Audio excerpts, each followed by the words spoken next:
নমস্কার বন্ধুরা, NS sound take YouTube চ্যানেলে আপনাদেরকে স্বাগত জানাই। আজ আরও একটা নতুন ভিডিও নিয়ে আপনাদের সামনে উপস্থিত হলাম। আজকের ভিডিওর বিষয় বাংলা বক্সের ইতিহাস। আমরা আজকের ভিডিওতে জানব যে আমরা যে বাংলা বক্স নিয়ে এত মাতামাতি করি, এর উত্থান কিভাবে হলো, এর বৈশিষ্ট্যগুলো কী, কিভাবে এলো আমাদের মধ্যে এই Bangla box. Bangla sound system বা গ্রাম্য সাউন্ড সিস্টেম বলা যেতে পারে। বাংলা সাউন্ড সিস্টেম মূলত এক ধরনের হ্যান্ডমেড বা দেশীয় অডিও সিস্টেম, যা বিশেষ করে বাংলাদেশ এবং পশ্চিমবঙ্গের মধ্যে প্রচুর পরিমাণে দেখা যায়। এগুলো বাংলাদেশ এবং পশ্চিমবঙ্গের বিভিন্ন গ্রাম ও উপশহর এলাকায় প্রচুর পরিমাণে জনপ্রিয় অর্জন করে। এর ইতিহাস বা বিবর্তন খুবই মজাদার এবং সাংস্কৃতিক দিক থেকে খুবই গুরুত্বপূর্ণ। চলুন আমরা জানি এর কটা পয়েন্টে স্টেপ বাই স্টেপ আমরা জানব। সর্বপ্রথম আমরা জানব এর উৎপত্তি। তো নম্বর 1, উৎপত্তি। এটা 1970 থেকে 80 এই দশকে এই বাংলা বক্স গ্রাম বাংলায় দেখা যেত। এই বক্স শুরুর দিকে গ্রাম বাংলায় মাইকিং, গান বাজানো ও মেলার সময় দেখা যেত।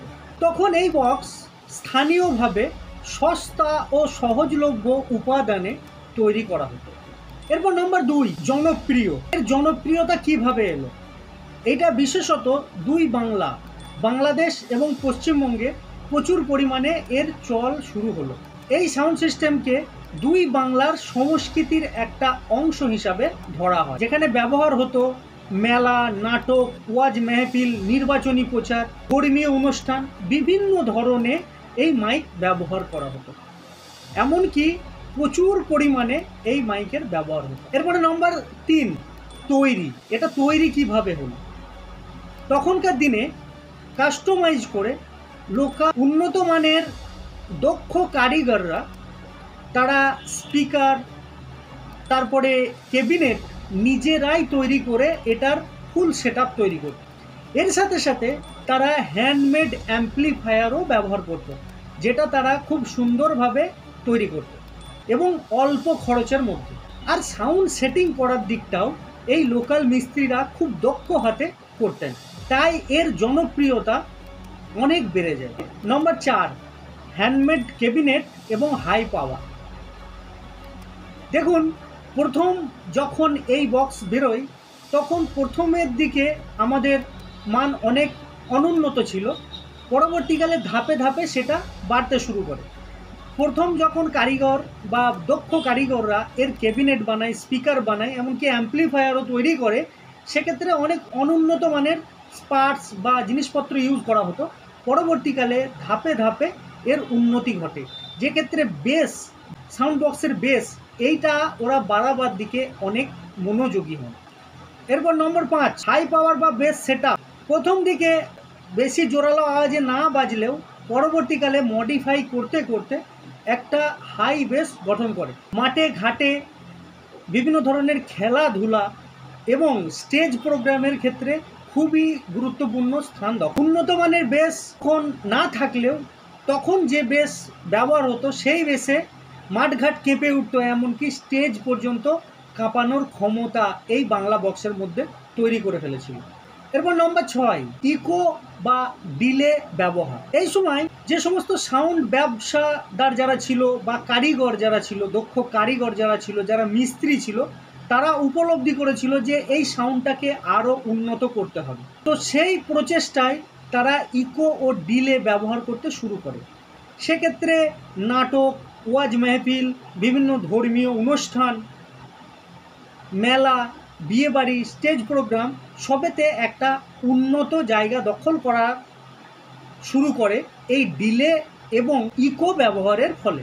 এরপর নম্বর 7, ট্রানজিস্টর থেকে ট্রান্সফরমার পরিবর্তন। এই ধরনের সাউন্ড সিস্টেমের পিছনে খাটতে খাটতে তারা উপলব্ধি করে যে এটা আরও কিভাবে ভালো বা উন্নত করা যায়। সেই মুভমেন্টে একটা রেভুলেশন ঘটে যায়, যেটা প্রথম দিকে ট্রানজিস্টর দিয়ে অ্যাম্পলিফায়ার তৈরি হলেও পরবর্তীকালে এটা ট্রান্সফরমারে রূপান্তরিত হয়। ট্রান্সফরমারে রূপান্তরিত হওয়ার ফলে এর সাউন্ড সিস্টেম আরও উন্নত লাভ করে এবং গ্রাম বাংলায় আরও বিভিন্ন এলাকা কাঁপাতে থাকে এই বাংলা বক্সের সাউন্ড সিস্টেম, যেটা গ্রামীণ সাউন্ড সিস্টেম বলা চলে। এরপর নম্বর 8, কম খরচে হাই পাওয়ার। দেখুন, এটাও একটা ইন্টারেস্টিং বিষয়।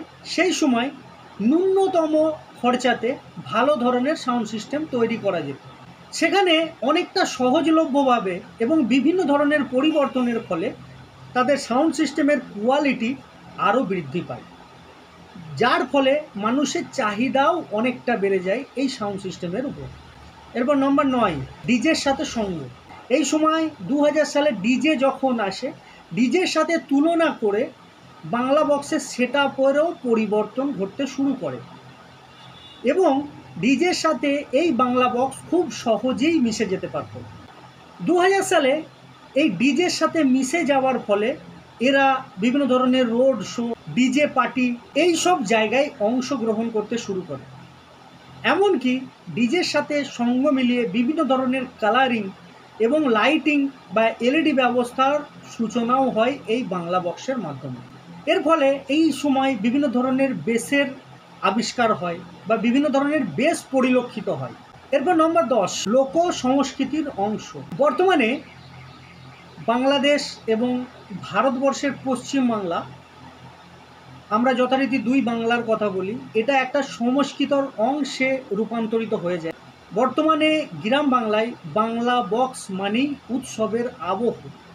মানুষ এদের এতটাই পছন্দ করে, বর্তমানে বিভিন্ন ধরনের কম্পিটিশন, রোড শো, পুজো আর্চা, কোনো ধরনের ওকেশন, ছেলেদের পিকনিক, ফিস্টি সবেতেই বাংলা বক্সের চাহিদা অপরিসীম এবং গুরুত্বপূর্ণ। এই বাংলা বক্সকে বলা চলে লোক সংস্কৃতির অংশ, উদ্ভাবন এবং আত্মনির্ভরতার প্রতীক। এটি এক ধরনের সাংস্কৃতিক অভিব্যক্তি যা মানুষের মেলা, গান, ধর্মীয় অনুষ্ঠান ও আনন্দের সাথে গভীরভাবে জড়িত।